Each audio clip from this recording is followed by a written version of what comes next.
हरे कृष्णा। राधे राधे दोस्तों। बुध प्रदोष व्रत हिंदू धर्म में भगवान शिव की आराधना के लिए विशेष रूप से महत्वपूर्ण माना जाता है। यह व्रत हर महीने त्रयोदशी तिथि को पड़ती है, लेकिन जब यह बुधवार के दिन आता है तो इसे बुध प्रदोष व्रत कहा जाता है। मान्यता है कि इस दिन सच्चे मन से भगवान शिव और माता पार्वती की पूजा करने से सभी कष्ट दूर होते हैं। 15 अप्रैल को दिन बुधवार 12:12 पर बैसाख कृष्ण त्रयोदशी तिथि आरंभ होगी और इसका समापन 15 अप्रैल को ही रात में 10:31 पर होगा। ऐसे में उदया तिथि और प्रदोष पूजा का मुहूर्त बुधवार 15 अप्रैल को ही रखा जाएगा। पूजा का शुभ मुहूर्त शाम 6:47 से लेकर रात में 9 बजे तक मान्य है। वहीं प्रदोष के दिन ब्रह्म मुहूर्त का समय 4:27 से लेकर 5:11 तक रहेगा, जो दान और स्नान के लिए मंगलकारी होता है। तो आइए दोस्तों, अब हम बुध प्रदोष व्रत की महत्व कथा का श्रवण करते हैं।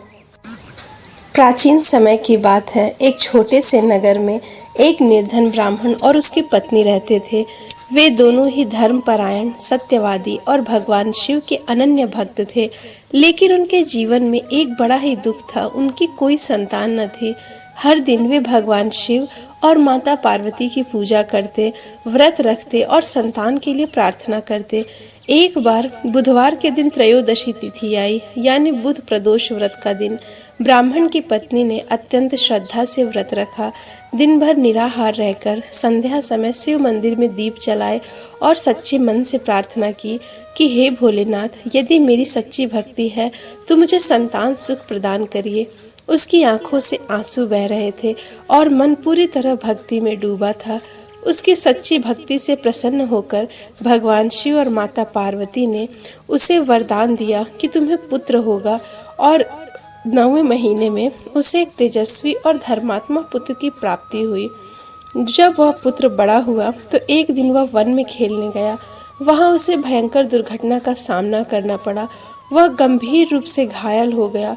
घर में पूरा शोक छा गया। ब्राह्मण दंपति रोते रोते भगवान शिव को पुकारने लगे। उस दिन फिर से बुधवार का प्रदोष था। पत्नी ने दृढ़ निश्चय किया कि मैं फिर से वही व्रत करूंगी और उसी श्रद्धा विश्वास के साथ भगवान को पुकारूंगी। उसने पूरे नियमों से व्रत किया, शिवलिंग पर जल चढ़ाए, दीपक जलाया और पूरी रात भगवान का नाम जप करती रही।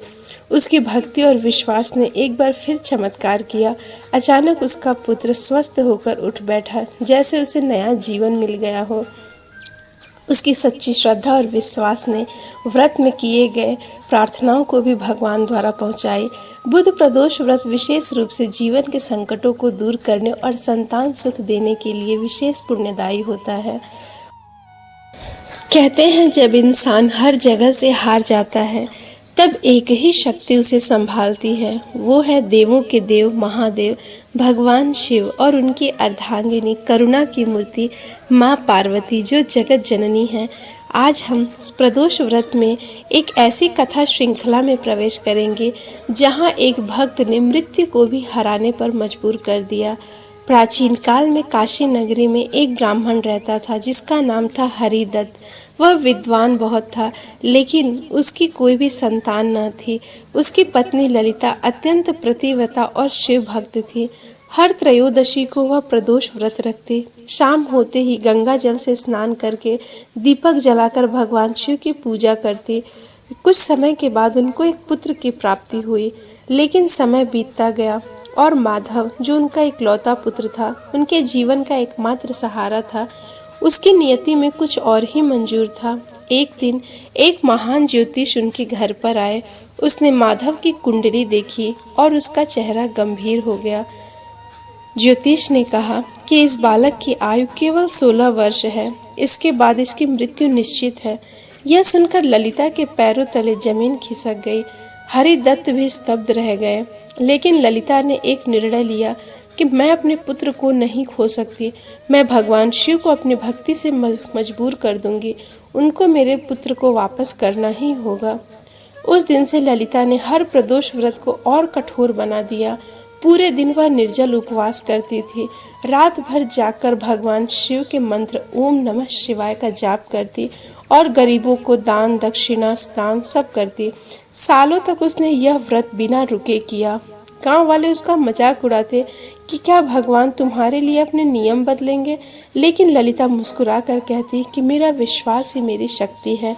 समय बीतता गया। आखिर वह दिन आ गया जब माधव 16 वर्ष का हो गया। उस दिन भी प्रदोष ही था, लेकिन उस दिन माधव को अचानक तेज बुखार हो गया। उसकी हालत बिगड़ने लगी।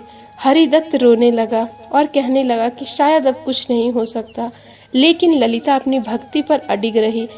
उसने कहा कि आज मेरा व्रत है और आज ही भगवान मेरी परीक्षा लेंगे। ठीक है, मैं परीक्षा के लिए तैयार हूँ। ललिता ने कांपते हाथों से दीप जलाया, आंसुओं के बीच शिवलिंग पर जल चढ़ाया और बोली, हे महादेव, अगर मेरी भक्ति सच्ची है तो मेरे पुत्र को जीवन दान दीजिए। रात के मध्य माधव ने अंतिम सांस ली। माधव की अब मृत्यु हो चुकी थी। पूरे घर में कोहराम मच गया, लेकिन ललिता शांत रही। वह भगवान शिव के चरणों में बैठी रही और जप करती रही। अचानक पूरा घर तेज प्रकाश से भर गया और 2 दिव्य स्वर गूंजे कि भक्त की पुकार कभी व्यर्थ नहीं जाती। जब ललिता ने आंखें खोली तो उसके सामने भगवान शिव और माता पार्वती थे। शिव बोले, हे ललिता, तुम्हारी भक्ति ने हमें प्रसन्न कर दिया। हम तुम्हारे पुत्र को नया जीवन देते हैं और उसकी आयु बढ़ाकर 100 वर्ष करते हैं। माता पार्वती भी मुस्कुरा कर कहती हैं कि ललिता, तुम्हारी भक्ति दुर्लभ है। जैसे ही भगवान अदृश्य हुए, माधव ने सांस ली, वह जीवित हो गया। पूरा घर खुशियों से भर गया। जो गांव वाले उस पर हंसते थे वह चौंक गए और उसके चरणों में गिर गए। सच्ची भक्ति मृत्यु को भी बदल सकती है। प्रदोष व्रत में इतनी ताकत है कि वह भगवान से मृत्यु को भी जीत लेती है और भगवान का सबसे प्रिय व्रत होने के कारण प्रदोष व्रत सबसे महान है। तो दर्शकों, आप भी अपने जीवन में किसी भी असंभव परिस्थिति से गुजर रहे हो तो एक बार सच्चे मन से प्रदोष व्रत जरूर करिए, क्योंकि भगवान शिव और माता पार्वती अपने भक्तों के लिए चमत्कार अवश्य करते हैं। दोस्तों, आज हम आपको एक ऐसी कथा सुनाने जा रहे हैं जो सच्ची और मार्मिक कथा पुराणों में वर्णित है। एक ऐसी कथा जिसमें भक्ति, परीक्षा और चमत्कार तीनों का अद्भुत संगम है। यह कथा बुध प्रदोष व्रत की है, जिसे करने मात्र से भगवान शिव अपने भक्तों के जीवन के सबसे बड़े संकटों को भी दूर कर देते हैं। बहुत समय पहले की बात है। एक समृद्ध नगर में एक सेठ रहता था। उसकी एक सुंदर और संस्कारी पुत्री थी। नाम था सुधा। सुधा बचपन से ही भगवान शिव की अनन्य भक्त थी। हर सोमवार और प्रदोष के दिन वह उपवास रखती और पूरी श्रद्धा से पूजा करती थी। समय बीतता गया और सुधा का विवाह एक धनी व्यापारी के पुत्र धर्मदास से कर दिया गया। शुरुआत में सब कुछ अच्छा चल रहा था, लेकिन धीरे धीरे धर्मदास का स्वभाव बदलने लगा। धर्मदास अब बुरी संगति में पड़ गया। जुआ, शराब और गलत आदतों में वह फंस कर रह गया। एक दिन ऐसा हुआ कि उसने अपना सारा धन भी गंवा दिया। जुआ खेलकर उसने इतना कर्ज ले लिया कि वह कर्जों में डूब गया। घर की हालत खराब हो गई। सुधा को कई अपमान और दुख को सहना पड़ा, लेकिन उसने भगवान शिव का विश्वास नहीं छोड़ा। एक दिन एक वृद्ध साधु सुधा के घर पर आए। उन्होंने सुधा की स्थिति देखी और कहा कि बेटी, तुम बुध प्रदोष व्रत करो, भगवान शिव अवश्य तुम्हारी सहायता करेंगे। सुधा ने उसी दिन बुध प्रदोष व्रत का संकल्प लिया। हर बुधवार को वह उपवास रखती, संध्या में दीप जलाती और भगवान शिव, माता पार्वती की पूजा करती। भगवान शिव अपने भक्तों की परीक्षा अवश्य लेते हैं। एक दिन जब सुधा व्रत कर रही थी, तब धर्मदास ने गुस्से में आकर पूजा का सारा सामान फेंक दिया और उसने कहा कि इस व्रत पूजा से कुछ नहीं होगा, तुम क्यों अपना समय बर्बाद करती हो। सुधा की आंखों में आंसू आ गए, लेकिन उसने हार नहीं मानी। उसने मन ही मन कहा कि हे भोलेनाथ, मैं आपकी शरण में हूँ, चाहे जो हो मैं आपका व्रत नहीं छोड़ूंगी। उस रात एक चमत्कार हुआ। धर्मदास को एक अद्भुत स्वप्न आया। स्वप्न में भगवान शिव ने बोला कि अरे मूर्ख, तेरी पत्नी की भक्ति से तेरा जीवन बचा हुआ है। अब उसका अपमान करना बंद कर, नहीं तो तेरा सब कुछ नष्ट हो जाएगा। धर्मदास डरकर उठ बैठा। अगले दिन सुबह उसने सुधा से माफ़ी मांगी। धीरे धीरे उसका जीवन बदलने लगा। उसे व्यापार में सफलता मिलने लगी और उसका घर फिर खुशियों से भर गया। यह बुधवार प्रदोष व्रत की अद्भुत कथा, जो सुनता है और सुनाता है, भगवान शिव उसकी सारी मनोकामनाएं पूर्ण करती हैं। अगर भगवान शिव की भक्ति सच्ची हो तो जीवन में चाहे जितने भी संघर्ष हों, भगवान अंत में सफलता जरूर दिलाते हैं। बुध प्रदोष व्रत की एक और मार्मिक कथा अवंतिका नगरी में एक गरीब ब्राह्मण की थी, जो शिवदत्त नाम से विख्यात था। वह अत्यंत गरीब था, लेकिन उसकी भक्ति की चर्चाएं हर जगह थी, क्योंकि वह भगवान शिव का अनन्य भक्त था। हर त्रयोदशी को वह प्रदोष व्रत करता था, शिवलिंग पर जल चढ़ाता था और पूरी श्रद्धा से रात्रि जागरण और आराधना करता था। उसकी पत्नी का नाम था गौरी। वह भी उतनी ही धर्मपरायण थी, लेकिन उनके जीवन में दुखों का अंत नहीं था। घर में भोजन तक की कमी रहती थी। एक दिन उनका इकलौता पुत्र अचानक बीमार पड़ गया। वैद्य बुलाए गए, दवाइयाँ दी गई, लेकिन उसका कोई असर नहीं हुआ। धीरे धीरे उसके पुत्र की हालत और बिगड़ती गई। गौरी रो रो कर भगवान से प्रार्थना करने लगी कि हे भोलेनाथ, मेरे पास तो कुछ नहीं, बस यही एक सहारा था, इसे तो बचा लीजिए। शिवदत्त का विश्वास तो अब डगमगाने लगा था, लेकिन उसने भी व्रत नहीं छोड़ा।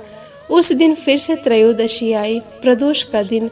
शिवदत्त ने कहा कि चाहे जो कुछ हो जाए, मैं आज व्रत करूंगा, क्योंकि यही मेरा भगवान पर विश्वास है।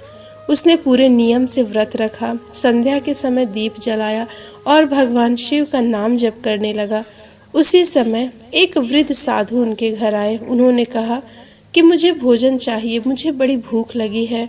घर में खाने के लिए तो कुछ नहीं था, लेकिन गौरी को दुविधा आ गई कि एक तरफ मेरा पुत्र बीमार है और दूसरी तरफ अतिथि सेवा है। लेकिन उसने अपने हिस्से का थोड़ा सा अन्न साधु महात्मा को दे दिया। साधु मुस्कुराए और बोले कि तुम्हारी भक्ति की परीक्षा पूरी हुई। और उस साधु ने भगवान शिव की प्रार्थना से, माता पार्वती की कृपा से उसके बेटे को ठीक कर दिया और उसके बेटे को पुनः नया जीवन दान मिला। जैसे उन्होंने आशीर्वाद दिया, उनका पुत्र स्वस्थ होकर उठ बैठा। शिवदत्त और गौरी की आंखों में आंसू आ गए। उन्होंने भगवान के चरणों में गिरकर धन्यवाद दिया। उस दिन के बाद उनके जीवन में खुशियां ही खुशियां थीं। सच्ची भक्ति और विश्वास से किया गया प्रदोष व्रत कभी भी व्यर्थ नहीं जाता। भगवान शिव अपने भक्तों की परीक्षा तो लेते हैं, लेकिन अंत में उन्हें फल भी देते हैं। और अतिथि सेवा तथा निस्वार्थ भक्ति ही भगवान के लिए भी सबसे बड़ी भक्ति है। तो दोस्तों, आपको आज की कथाएं कैसी लगी, हमें कमेंट करके ज़रूर बताइएगा। आगे की एक कथा और हम श्रवण करेंगे। कहते हैं, जब संसार के सारे रास्ते बंद हो जाते हैं, तब एक ही द्वार खुला रहता है, वह है भगवान शिव का द्वार। और आज उस द्वार तक पहुंचने की सबसे शक्तिशाली माध्यम है प्रदोष व्रत। तो आप भी अगर प्रदोष व्रत करना चाहते हैं तो ज़रूर करिए। प्राचीन काल में विदर्भ देश में एक धर्मात्मा राजा रहते थे। नाम था उनका चंद्रसेन। राजा भगवान शिव का परम भक्त था। वह हर प्रदोष के दिन उपवास करता, मंदिर में रुद्राभिषेक करता और घंटों ध्यान में लीन रहता था। राज्य में सुख शांति थी, लेकिन हर सुख के साथ एक परीक्षा भी छुपी होती है। उसी समय एक पड़ोसी राज्य का लालची राजा विक्रसेन ने राजा के नगर पर एक षड्यंत्र रचा और उसके राज्य को हड़पने के लिए आक्रमण करने की सोची। विक्रसेन ने सेना इकट्ठी की और विदर्भ देश पर आक्रमण की योजना बनाई। इधर एक गरीब बालक गोपाल अपने माता के साथ उसी राज्य में रहता था। गोपाल बड़ा ही भोला था और भगवान शिव का सच्चा भक्त था। एक दिन उसने देखा कि राजा चंद्रसेन शिव जी की पूजा कर रहे हैं। वह भी वहां बैठ गया और भोलेनाथ का नाम जप करने लगा। उसकी मासूम भक्ति ने एक दिव्य शक्ति को जगा दिया। उस दिन प्रदोष था। राजा, गोपाल और पूरे राज्य के भक्त शिव मंदिर में पूजा कर रहे थे। इधर विक्रसेन की सेना ने राज्य को चारों ओर से घेर लिया। लोग डर गए, लेकिन राजा चंद्रसेन ने कहा कि डरने की जरूरत नहीं। जब तक हम भगवान शिव की शरण में हैं, कोई हमारा कुछ नहीं बिगाड़ सकता। रात का समय था, लेकिन पूरे राज्य में तनाव का माहौल था। मंदिर में दीप जल रहे थे, मंत्र गूंज रहे थे। उसी समय एक वृद्ध ब्राह्मण मंदिर में आए और बोले कि क्या तुम सच में भगवान शिव पर विश्वास करते हो, इसलिए यहाँ पर बैठे हो या युद्ध करने जाओगे? लोग चुप हो गए, लेकिन छोटा गोपाल बोला कि हाँ, भगवान शिव हमें बचाएंगे। तब वह वृद्ध मुस्कुराए। अचानक आकाश में एक तेज प्रकाश हुआ। वह वृद्ध ब्राह्मण अपने असली रूप में प्रकट हुए। वह थे भगवान शिव और उनके साथ माता पार्वती। भगवान शिव ने अपना त्रिशूल उठाया और उसी क्षण विक्रमसेन की पूरी सेना भयभीत होकर भाग गई। इस तरह राज्य बच गया। भगवान शिव ने कहा कि चंद्रसेन, तुम्हारी भक्ति और इस बालक गोपाल की सच्ची श्रद्धा ने हमें प्रसन्न किया है। तुम्हारे राज्य में हमेशा सुख शांति बनी रहेगी। और भगवान ने गोपाल को आशीर्वाद दिया कि तुम भविष्य में महान और समृद्ध व्यक्ति बनोगे और एक महान भक्त बनोगे। प्रदोष व्रत केवल उपवास नहीं, यह श्रद्धा की परीक्षा है। भगवान शिव को दिखावे से नहीं, सच्चे मन से पाया जाता है। तो दर्शकों, आपको आज के हमारे इस प्रदोष व्रत की सारी कथाएं कैसी लगी, हमें कमेंट करके बताइए और चैनल को सब्सक्राइब करें। हरे कृष्णा।